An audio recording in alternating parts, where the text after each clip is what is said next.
Hey guys, what's up? Good morning. Ayan, so dito pa rin kami sa Zamboanga City mga bay.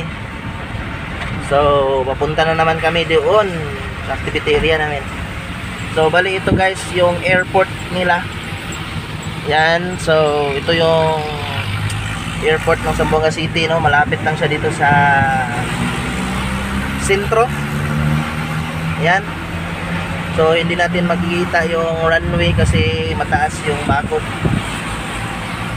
Yan, so buti na lang ngayon at hindi masyadong traffic dahil Sabado. Yan. So last day namin dito sa caravan area namin dito.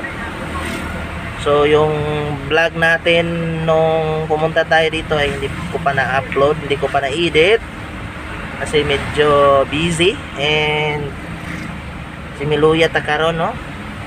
Kay mataptan ta diri og masamang espiritu, mga dautan nga elemento. Kay ang climate diri dili parehas doon sa probinsya namin, pinanggalingan namin previous. Dito ay mainit tapos ngayon ulan naman. Kaya medyo similuya kami ngayon, no? May lagnat at sipon at ubo.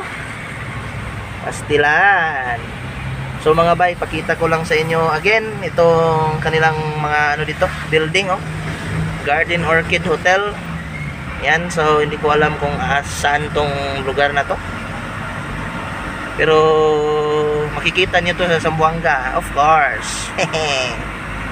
Hindi ko lang alam yung anong barangay dito.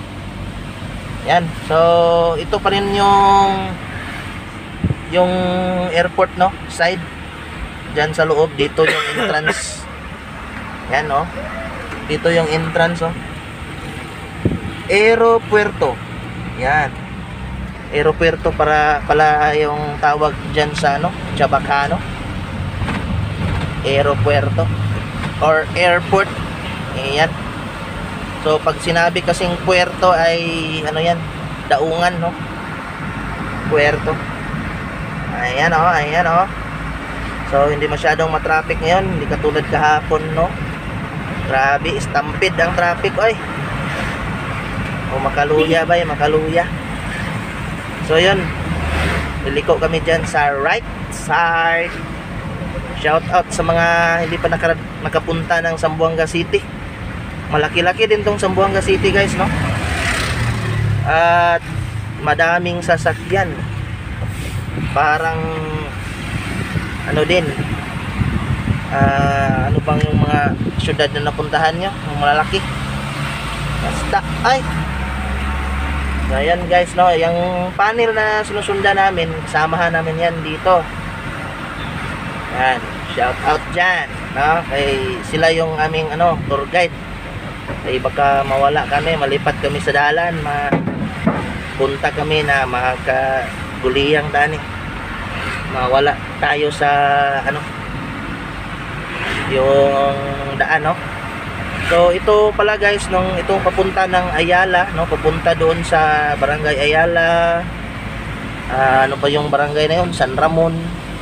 Doon natin makikita yung mga planta ng mga sardinas dito sa Zamboanga, no, yung Mega Sardines, Family's Brand Sardines, yung Century, ano pa yung iba.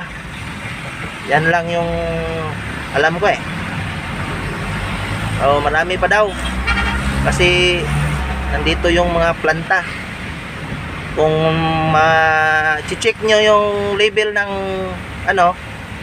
sardinas, may nakatatak doon, no? Made in Zamboanga.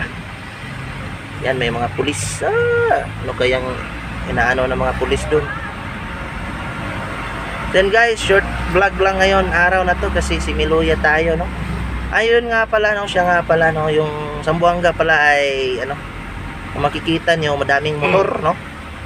Yung mga karamihan sa mga kababayan natin dito ay nagmumotor talaga, no? Kahit na yung iba, yung mga babae ay Nasunog dito. Ay, yun, naputol. Yung mga babae dito, karamihan din na dapat nagmamarunong ng mag-drive ng motor. Dahil kung alam nyo galang guys, no, dito sa Zamboanga, grabe itong expensive yung pamasahe ng kanilang tricycle dito. Yung minimum ng kanilang tricycle dito ay nasa 50 pesos daw. Sabi ng kasama ko, may iba sumisingil pa ng 60 pesos. Nako, paano na lang kung malayo yung pupuntahan mo, bayad ka ng 150 tapos ikaw lang mag-isa. So yun nga guys, no, yung mga tao dito dapat talaga may motor at marunong magmotor, kasi mahirap dito mag-commute. Napagkamahal ng tricycle nila dito, parang taxi style kasi yung tricycle nila dito, pero walang metro, kaya mahal ang singilan ng pamasahe. Kung meron kang ganun, oh, kanong sa bata, oh, yung maliit na laruan na tumatakbo, i-charge lang, pwede yun. Gamitin mo yun dito para hindi ka na mag sakay ng tricycle, kasi masyadong yung tricycle na dito, expensive. Yan, oh, kung makikita nyo, madalang lang yung tricycle dito, walang sumasakay, masyadong mahal. Yun. So hanggang dito na lang yung ating short vlog.